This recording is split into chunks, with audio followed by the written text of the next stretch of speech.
Hi everyone, welcome back sa aking YouTube channel na GTR Math Tutorial at Facebook na RJ Enseñado. So another word problem for civil service exam, so number 47. At a certain company, 30% of the male employees are 50% and 50% of the female employees have an MBA. If 40% of the employees are female, what percent of the employees do not have an MBA? So ang choices, 38, 52, 54, 62, and 85%. Okay? So ang question po na ito ay galing sa aming exclusive na FB group. Ito yung mga nag-avail nung math sessions ko via Zoom, yung 6 sessions for 20 pesos. Okay? So yan yung pinadala niya. So sagutan na natin. Okay, so ito ay percent problem. So ang kailangan lang natin gawin dito, hinahanap ang percent. If 40% of the employees are female, what percent of the employees do not have an MBA? So isa-isahin lang natin yung mga percent. Okay, so alam naman natin yung kabuuan laging 100% 'yon. Okay? So ang sabi at a certain company, 30% of the male employees and 50% of the female employees have an MBA. Okay, so pagbuo rin natin yung male at female. Ito yung male, and then dito sa baba lagay natin ang female. So yung unang 30%, ito yung male employees na merong MBA. Ayan, have an MBA. Okay? So therefore, sulat natin dito sa male 30%, ito yung with MBA. Ayan, MBA. And then syempre, yung kabuuan ay 100%. So kung 30% ay with, may natitira pa tayong 70%. Itong 70%, ito yung without. Okay? So dahil ang total kasi dapat lagi ay 100 yung kabuuan. So sa female naman, meron tayong 50%. So 50%, ito yung with MBA.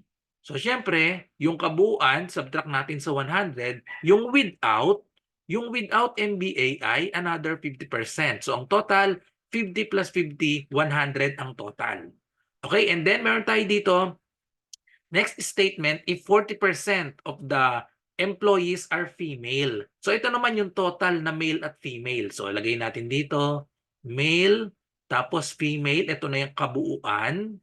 So ang total daw na female ay 40%. So 40% yung total na female, and syempre yung male, ang kabuuan ng male ay 60%. So ngayon ang tinatanong, what percent of the employees do not have an MBA?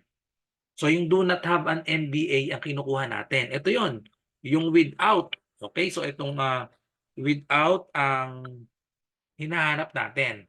So kailangan natin gawin dito para kuhanin yung male without tsaka itong female without, imo-multiply lang natin itong percent ng without dito sa, ito yung total. Total employees ito, 60% at 40%, ipag-multiply lang natin. So therefore, ang magiging equation natin para makuha yung do not have an MBA ay magiging sa male muna. So ang male natin ay 70%. 70% of ang total ay 60%. Okay? 70% of 60% plus, lagyan natin ng parenthesis para malinaw, ito po yung male. So tapos yung female naman, yung female na without, so tingin lang ulit tayo dito, so that is 50%, 50% of yung total natin na female ay 40%. Then kunin lang po natin yung sum niyan. So i-convert muna natin sa decimal ito. So 70%, so that is the same at 0.7. 0.7 ang off, ibig sabihin niyan ay multiplication. 0.7 times 60%, so convert to decimal, that is 0.6 plus 50% in decimal, that is 0.5.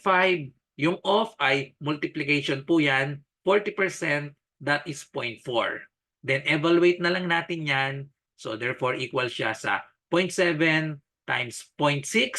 Parang 7 times 6 lang yan. So dito natin scratch tayo. 0.7 times 0.6. So just multiply 6 times 7, 42. Tapos ilan yung decimal places natin? 1, 2. So dapat sa final answer may 2 decimal places din. So move natin 1, 2. So therefore, magiging 0.42. Lagyan na 0 sa harap. So we have 0.42. Plus, ito naman, 5 times 4.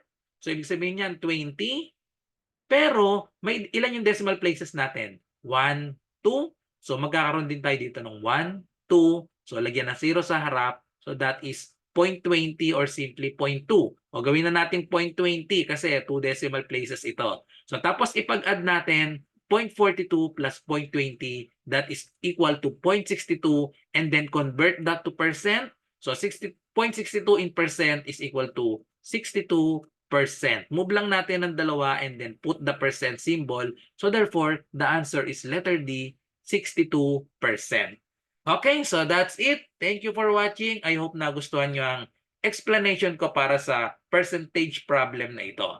So kung meron po kayong math question, ay comment nyo lang po dito sa aking YouTube channel, GTR Math Tutorial, or i-PM nyo ako sa aking Facebook, RJ Enseñado. So para sa bago pa lang, huwag kakalimutang mag-subscribe at mag-follow naman sa aking FB. So good luck po sa lahat na nagre-review. Bye-bye and God bless.